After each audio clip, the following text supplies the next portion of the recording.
Atenção! Este podcast pode conter representações de cenas que algumas pessoas podem achar perturbadoras e alarmantes. Os conteúdos aqui representados são responsabilidade de seus próprios autores. Para uma melhor experiência, os fones de ouvido são aconselháveis.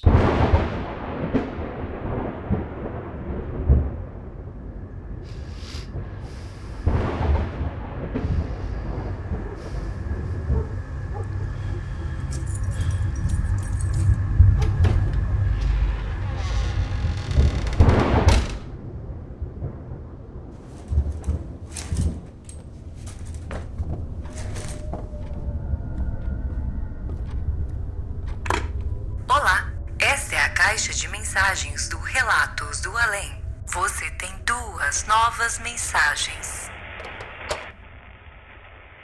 Então, a gente morava perto de Tietê, né, entre Tietê e Piracicaba.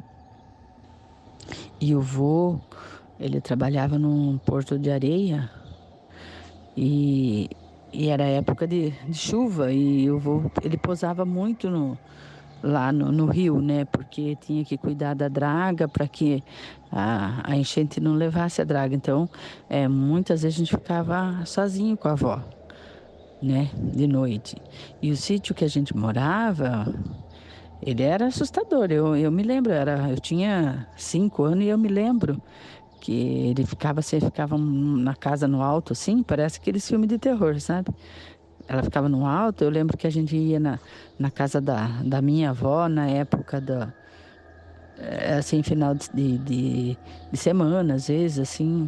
A gente ia na casa da avó, que a avó morava em Porto Feliz, né? A minha avó, né? A sua bisa. Ela morava em Porto Feliz e às vezes a gente ia lá de ônibus. E quando a gente descia do ônibus, que era na estrada, assim, a gente já avistava a casa lá no alto. E geralmente quando a gente descia do ônibus, que olhava na casa, ela estava toda iluminada, toda acesa. Até a gente falava para a avó, né? Falou, nossa, mãe, quem tá lá na casa tá tudo acesa? Só que a avó já sabia, né, que tinha alguma coisa estranha dela. Falava, não é nada, não. Só que quando a gente ia chegando perto da casa, as luzes iam se apagando, sabe? E por muitas vezes a gente escutava barulho dentro da casa. Era uma casa grande, tinha uma cozinha que era de taco, uma cozinha grande assim, que era de taco no chão. Então quando a gente ia dormir, ficava só, era a avó, o seu pai, que tinha na época 9 anos, a tia Rose tinha 7, e eu tinha 5 anos, e o vô tinha 3. E ficava só, às vezes ficava, a maioria das noites a gente ficava só nós lá na casa. Porque o vô ficava no rio, né, por causa da draga. E daí a gente ouvia barulho na cozinha, né? Essa cozinha, porque era 2 cozinhas, essa cozinha grande que era de taco, a gente via o tempo inteiro gente andando, escutava assim, como se tivesse gente lá na cozinha. E a gente perguntava pra mãe, a mãe, ela nunca, não é nada, sabe? E trator, a gente ia dormir, tinha trator trabalhando em volta da casa, mas não tinha nada. E foi um tempo que a gente viveu muita miséria, né? Nesse lugar. Faltava até comida. O vô trabalhava, comprava, mas faltava, sabe? Como se a avó, quantas vezes a avó fazia comida para nós, a gente comia e ela ficava sem comer. E ela foi ficando muito nervosa, né? Com muitas crises de nervo por passar por isso. E muitas vezes ela não contava pro vô essas coisas que a gente passava, né? Ela não queria deixar o vô nervoso e muitas vezes ela nem contava pro vô isso. Só que ela começou a ter não sei se era crise de nervo, mas se é demônio, né? Ela falava que estava engolindo a língua. Muitas vezes dela ter essas crises, assim, ela falava que a língua dela estava enrolando, e daí a gente dava água, tudo para ela, sabe? Eu era pequena e eu lembro, porque foram coisas que marcou, né? E daí nesse dia, nesse episódio, eu lembro que a gente foi dormir e daí ela levou todos nós dormir na cama dela. sabe? Eu, a tia Rose, o seu pai e o tio Lô. Nós fomos dormir tudo com ela, né? O avô não tava. E nós deitamos tudo na cama com ela. E a gente pequeno dormiu. E o seu pai não dormiu.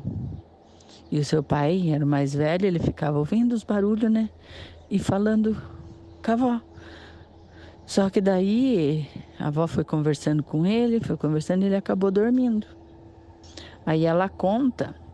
Eu me lembro que de repente assim a gente acordou com a avó gritando, saindo correndo do quarto. E daí nós todos saímos correndo atrás dela, chorando, né?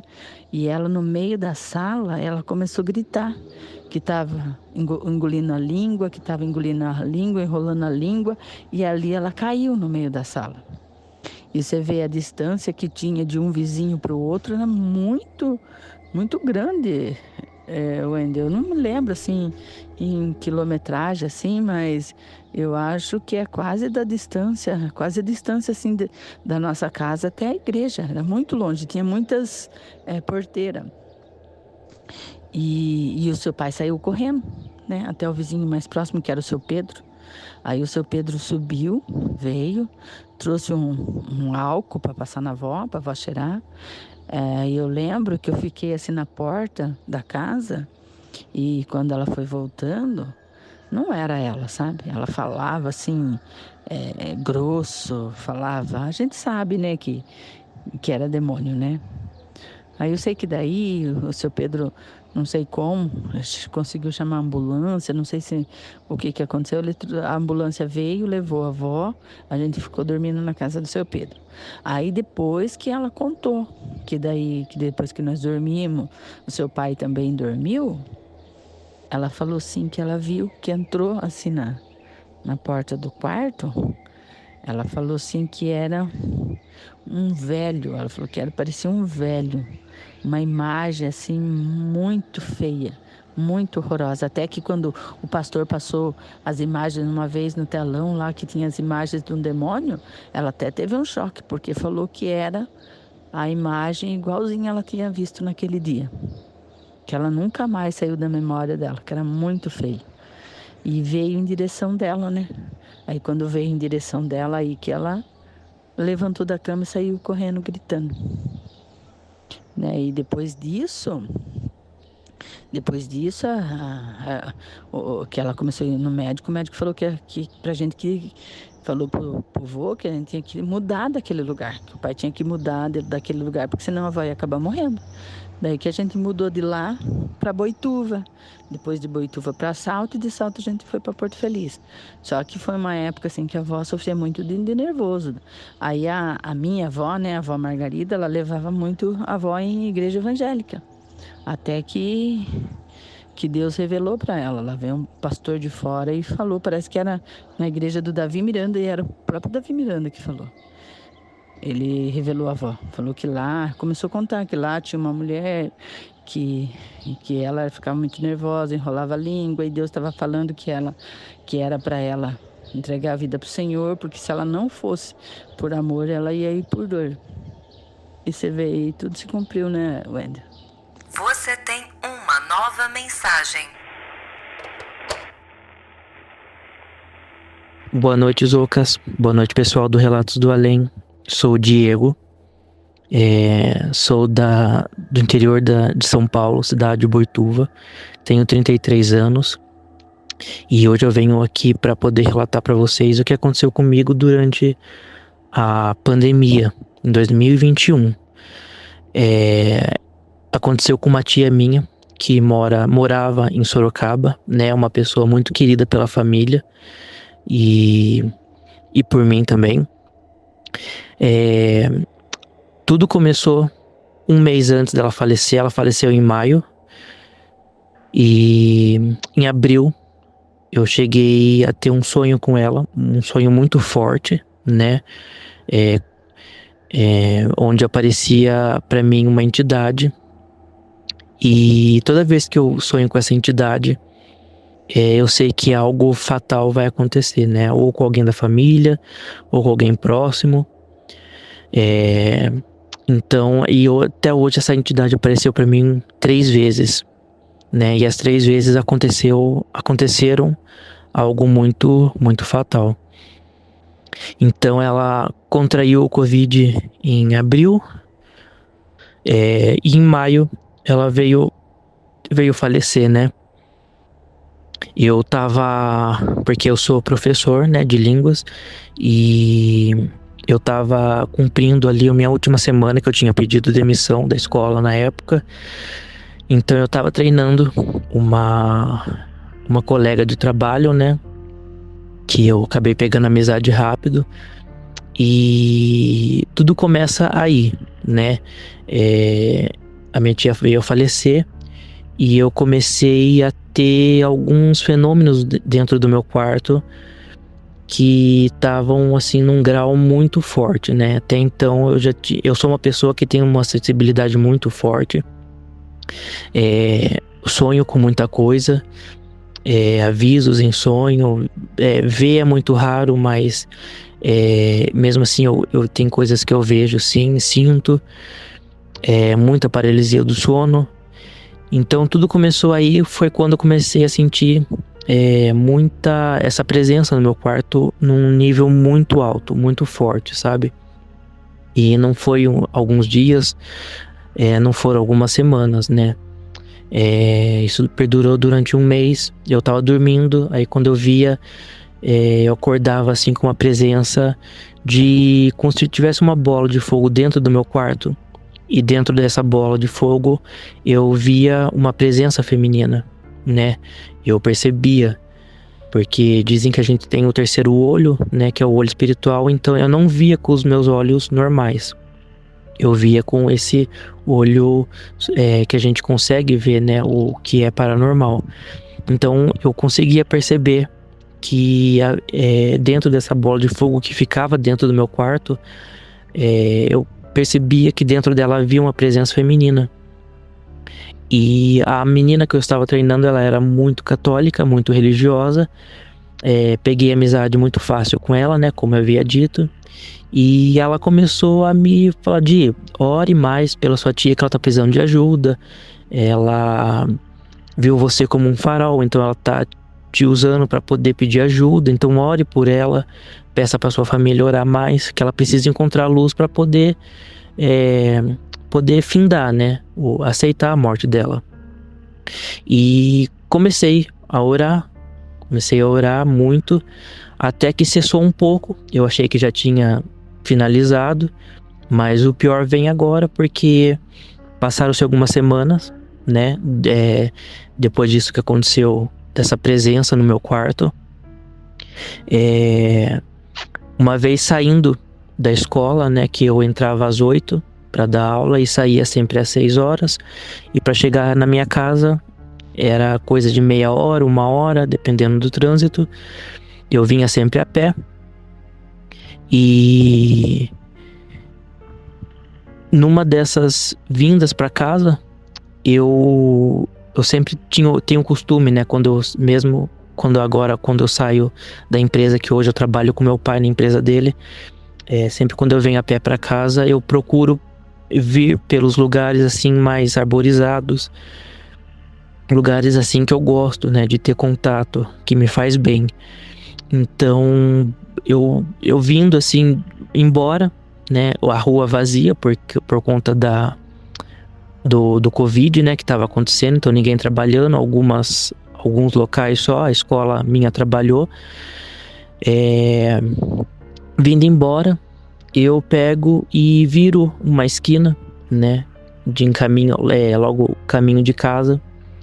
E quando eu viro a esquina, eu percebo assim uma presença na minha frente, né? Mas nem me toquei, porque rua, você tá andando, lógico que vai ter pessoas, normal, né? Mas o que me chamou atenção foi que, mesmo eu andando num ritmo normal, essa pessoa que estava na minha frente andava muito lento, mas eu não conseguia alcançá-la, né? Eu andava e não alcançava. Foi quando eu olhei com mais atenção a figura que estava à minha frente e, pasmem, era assim, a figura da minha tia, né? Na minha frente, assim, na rua.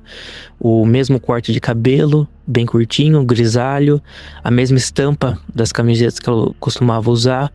Ela era meio gordinha, então o mesmo formato do corpo, sabe? E na hora eu fiquei assim, sabe? Sem saber o que fazer. Já estava acostumado com um certo grau de sobrenatural na minha vida, né? Que eu tenho contato com essas coisas, como eu disse, mas nunca nesse grau tão forte, né? E a primeira coisa que passou na minha cabeça foi: eu não acredito que eu tô vendo, né, uma pessoa que já faleceu, um ente querido muito próximo na minha frente, assim. Então, a gente, mesmo acostumado, passa a acreditar, porque é aquela coisa, né? O ser humano só acredita realmente tendo provas. E o que eu pensei em fazer foi, eu falei: se eu pegar e andar mais rápido, eu vou alcançar essa pessoa e eu vou poder ver o rosto dela. Mas o que acontece é que mesmo eu apressando o passo, né, mesmo eu andando um pouco mais rápido do que eu estava, eu não consegui alcançar essa figura, né? Então eu não consegui ver ela de frente, apenas de costas. E eu andava rápido, ela andava muito lento e eu não alcançava. Até que chegou um ponto, e mesmo assim eu andando rápido e ela lenta, ela conseguiu se afastar de mim, né? Conseguiu se afastar. E foi quando ela pegou, virou ali o posto de saúde, né? E entrou dentro desse posto de saúde que ficava nessa rua, né, que eu passava para vir embora. Ela pegou, virou. Eu sabia que ali era o posto de saúde, então para mim tudo normal. Falei: entrou no posto de saúde. Mas uma coisa que eu não me toquei é que já eram 6:30, um pouco mais, quase 7 da noite. Então esse horário, o posto aqui na minha cidade, né, que é uma cidade pequena, tá fechado. O posto, né, tá fechado. Então, assim, a minha ficha foi cair quando eu passei na frente desse posto e vi que estava tudo fechado, né? Essa figura entrou dentro do posto de saúde e o portão se encontrava fechado, as portas fechadas, ninguém dentro do posto, né? E eu também não vi essa figura. Ela ultrapassou o portão e sumiu, simplesmente sumiu. E foi nesse momento que eu percebi que realmente eu não precisava de mais provas, né? Eu tinha acabado ali de ter uma experiência sobrenatural do grau, assim, acredito eu, mais forte, né? E foi algo assim que eu fiquei sem palavras, né? No primeiro momento me custou a acreditar, tanto que quando eu passei o portão do posto de saúde, eu peguei, abaixei a cabeça e continuei andando, né? Porque eu sabia o que tinha acontecido. Eu sabia quem eu tinha visto, né? Então era para acontecer e era comigo, né? Tanto que depois desse dia, outras pessoas vieram a falecer, né? Nos próximos anos da minha família. Não tive a mesma experiência, mas uma coisa que eu percebi é que essa experiência abriu portas, né? Abriu portas não. Elevou o meu nível de ter contato com esse tipo de coisa, né? Então, quando falece um parente muito próximo meu, né? Ou alguém que eu conhecia, mas que eu não tinha contato, eu sempre acabo tendo uma experiência com essa pessoa, né? Não muito distante, um primo nosso faleceu. E era uma pessoa que eu não tinha muito contato, mas era um primo que morava aqui na minha cidade. E que ele faleceu, e na noite que ele exatamente faleceu, que ele veio a óbito, eu comecei a perceber uma presença muito forte atrás do meu guarda-roupa, né? E aí o que aconteceu foi que eu paralisei na cama, não conseguia me mexer, apenas o olho, e eu vi assim uma coisa sair atrás do meu guarda-roupa, dava a volta na minha cama, assim, correndo do meu quarto como se fosse um animal, né? E voltava para trás do guarda-roupa e voltava. Acho que ficou uns 5 minutos assim. Então eu comecei a perceber isso, que quando morre alguém muito próximo, eu sempre tenho uma experiência, né, meio parecida assim. Mas eu sou uma pessoa que fui atrás desse meu dom, estudei, então não é algo assim que me atribula, né, o que tira a minha paz. Eu sei que o que tem que acontecer e eu preciso ver para avisar alguém, ou para poder me tranquilizar ou tranquilizar alguém. Então sou bem tranquilo nessa parte e também não tenho medo, né? Então quando acontece eu deixo acontecer e uma hora vai passar. Então, pessoal, aqui fica minha contribuição, tá bom? Espero que gostem aí do meu relato e tenho muito mais para trazer para vocês, viu? Um forte abraço e até a próxima.